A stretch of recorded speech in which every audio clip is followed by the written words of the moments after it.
Okay, let's dive into this. Welcome to another explainer. And today, we're looking at what is arguably one of the most recognizable items in all of gaming history, Nuka-Cola. We're going to trace its wild journey from just a simple digital healing item to an absolute real-world merchandise empire. It's a fascinating ride. Because right off the bat, there is this massive, brilliant irony at the core of the brand. Think about it. We are talking about a fictional beverage that is actively harmful, heavily irradiated, and literally represents a society that completely destroyed itself. And yet, somehow this totally toxic fake soda has become a beloved real-world phenomenon that millions of people are just utterly obsessed with. So to really understand how that happened, we have to pull back the curtain and look at the lore behind the label. The rapid, aggressive rise of the Nuka-Cola Corporation is just staggering. It all kicks off in 2042 with a chemist named John Caleb Bradburton. And if you're thinking that name sounds kind of familiar, it's actually a hilarious mashup of the real-world creators of Coke and Pepsi, John Pemberton and Caleb Bradham. Within 2 years, by 2044, they launched the soda nationwide. Jump to 2067, and you literally couldn't walk down a street in America without tripping over a vending machine. And then the grand finale, October 23, 2077, they released the infamous Nuka-Cola Quantum on the exact same day the world ended in nuclear fire. Talk about terrible timing. But what exactly were people actually drinking? Well, the original recipe contained 120% of the recommended daily allowance of sugar in a single bottle. That number right there immediately sets the whole satirical tone of the Fallout universe. It's just the perfect distillation of pre-war American excess. Give the consumers exactly what they want, make it insanely addictive, and completely ignore all the health consequences. And this brilliantly illustrates the dark heart of the brand. Because on the surface, Nuka-Cola's public image was flawless. It was all cheerful advertising, family-friendly theme parks like Nuka World, and a growing roster of refreshing fruit flavors. But behind closed doors, the corporate reality was deeply sinister. We're talking ruthless espionage, secret military weapons research, and highly lethal human trials. They absolutely hated competition, and they dealt with rivals with zero mercy. Take Vim Pop, for example. They were an independent soda company up in Maine.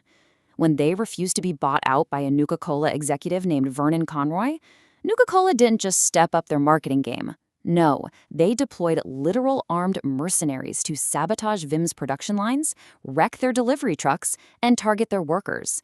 It was all-out corporate warfare. And that ruthlessness, it definitely extended to their own products too.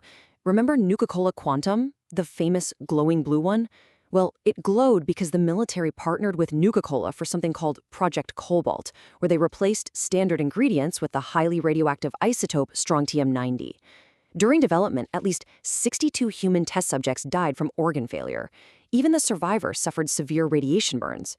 The craziest part is the FDA actually passed it, fully knowing it had a side effect of causing week-long glowing blue urine.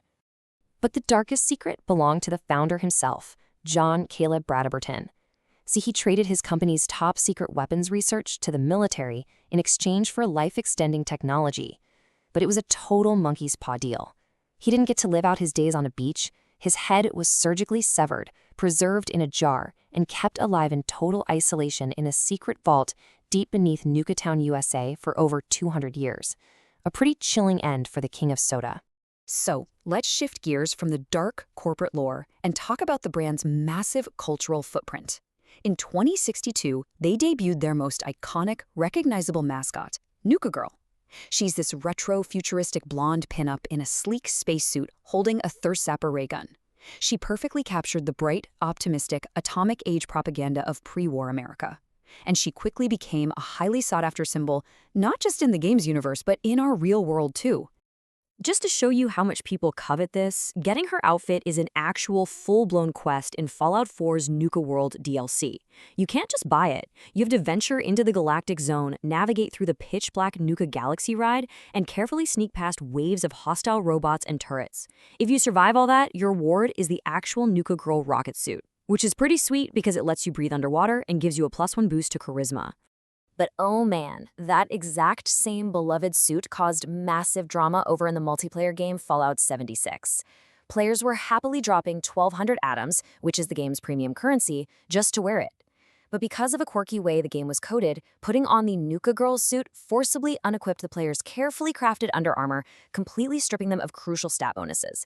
So this highly anticipated cosmetic item instantly became a massive headache for the community. Even with the occasional gameplay bug, the fandom's love for Nuka-Cola just cannot be overstated. And this digital devotion naturally translated into incredible real-world dedication.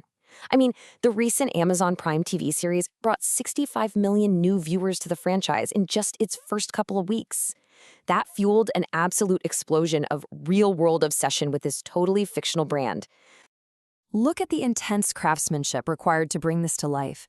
Tiffany Gordon Cosplay spent 6 intense weeks building a real-world Nuka-Girl suit. We're talking custom-tailored Yaya Han fabrics, detailed airbrushing, 3D printing the ray gun and rocket pack from scratch using ABS plastic, and constructing the space helmet out of EVA foam and actual vintage vacuum tubes.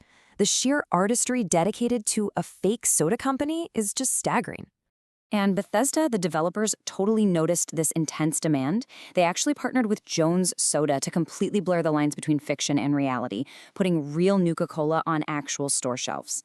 They launched a super sour berry-flavored Quantum at Target, a cane sugar-sweetened Nuka Grape, and they even released a peach mango-flavored Nuka Victory specifically to tie right in with the television show.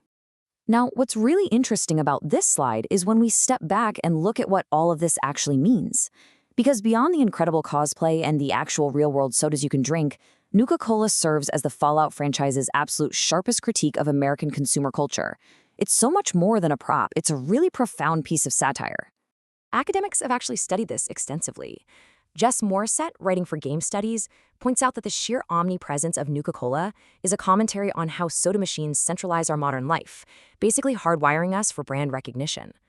Scholar Sarah Stang echoes this too. She argues that this irradiated aspartame-filled soda is a literal representation of toxic consumption. It's a system where capitalism actively poisons the consumer, but the branding is just so good that they keep eagerly coming back for more. So the crucial point is how this all translates to the post-apocalypse.